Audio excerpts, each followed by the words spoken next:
20 जुलाई को जंतर मंतर में जो भी हुआ उसे एक प्रदर्शन मत समझिए।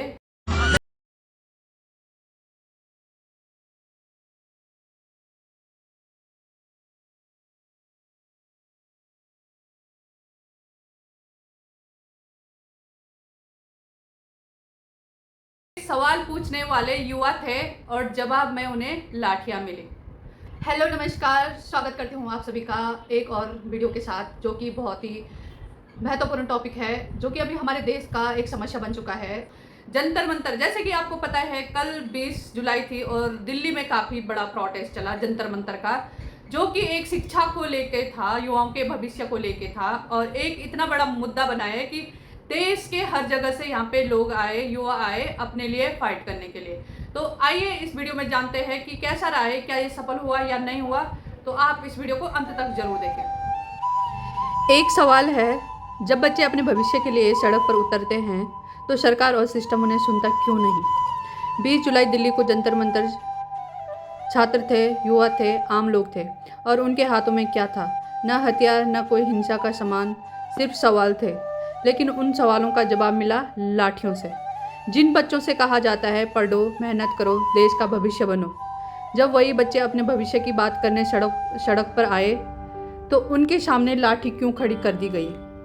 हाँ, प्रशासन कह सकता है कि संसद तक मोर्चा की अनुमति नहीं थी, लेकिन सवाल ये है, क्या रास्ता रोकने का मतलब आवाज़ भी रोक देना है? क्या कानून व्यवस्था के नाम पर हर सवाल को दबा देना ही लोकतंत्र है? ये बच्चे किसी से लड़ने नहीं आए थे, ये पूछने आए थे हमारा भविष्य का क्या है, हमारी शिक्षा का क्या, हमारे अधिकारों का क्या।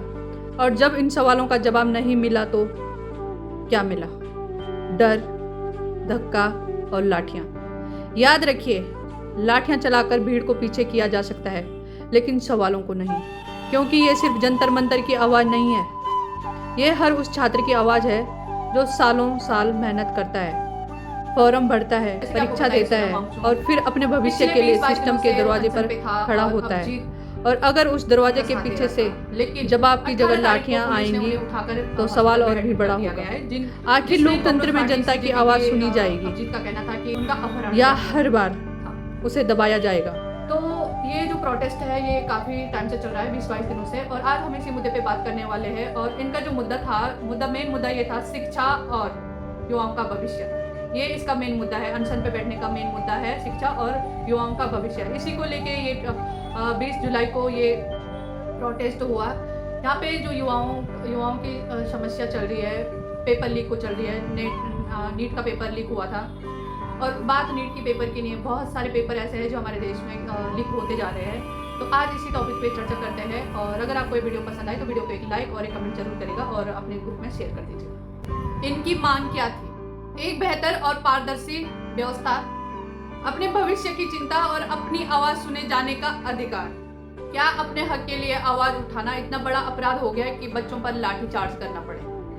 जब युवा अपने भविष्य के लिए सवाल पूछ रहा था तो क्या उनका जवाब लाठी चार्ज से दिया जाना चाहिए था? जंतर मंतर पर आए ये युवा यहाँ पर किसी हिंसा के लिए नहीं आए थे, अपने भविष्य से जुड़े सवालों को उठाने के लिए यहाँ आए थे। उनके पीछे उनके परिवार वालों की उम्मीदें होती हैं और उनके सामने अपने भविष्य की चिंता होती है। ऐसे में अगर शिक्षा प्रणाली, शिक्षा व्यवस्था पर सवाल उठते हैं तो इन सवालों का जवाब मिलना जरूरी है। प्रदर्शन के दौरान पुलिस कार्रवाई पर बहुत गंभीर सवाल उठे।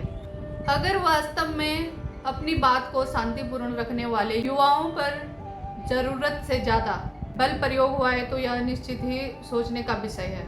लेकिन युवाओं की सुनना भी लोकतंत्र की जिम्मेदारी है, क्योंकि किसी भी लोकतंत्र की मजबूती इस बात से तय होती है कि वह अपने नागरिकों को किस तरह से जवाब देती है, किस तरीके से उनके बातों को रखती है, किस तरीके से उनके बातों का सम्मान करती है। लाठीचार्ज से किसी प्रदर्शन को रोका जाता है, लेकिन किसी युवा के भविष्य या उसके सवालों को नहीं रोका जा सकता है।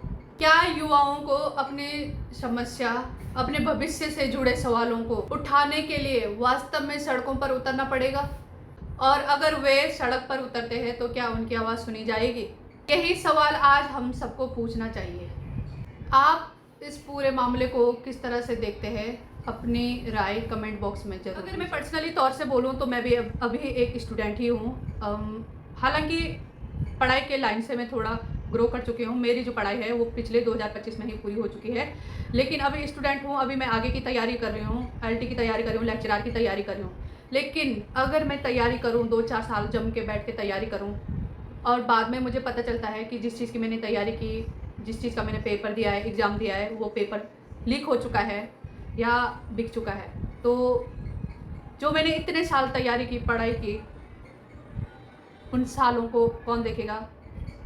या जो मेरे साल बर्बाद हुए उसका जिम्मेदार कौन रहेगा? आज हर स्टूडेंट के साथ यही हो रहा है, नाइंसाफ़ी हो रही है। बच्चा 5-5, 10-10 साल जम के तैयारी कर रहा है और उसके साथ लास्ट में क्या हो रहा है, नीट का पेपर जैसे लीक हुआ, कुछ इसी तरह से पेपर के साथ हो रहा है। अभी उत्तराखंड में पिछले साल पटवारी का पेपर भी लीक हुआ था, जो कि मैंने भी भरा था। हालांकि मेरा पेपर कोई खास नहीं गया था, लेकिन जिन लोगों ने अच्छे से तैयारी की थी उनके साथ क्या हुआ होगा। इसमें मेरी बहन भी आती है, उसने अच्छे से तैयारी की थी, उसे ऐसा लग रहा था कि मैं क्वालिफाइड कर लूँगी, लेकिन रिजल्ट क्या मिला उसका, पेपर लीक हुआ।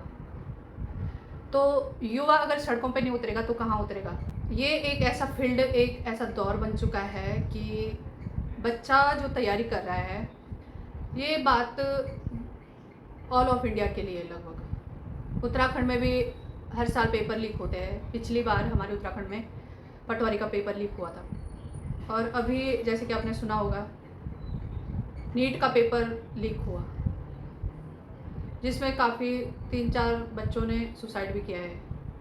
क्या बीती होगी उनके फैमिली पे, जो अपने बच्चों को इतने मेहनत से पढ़ा रहे हैं।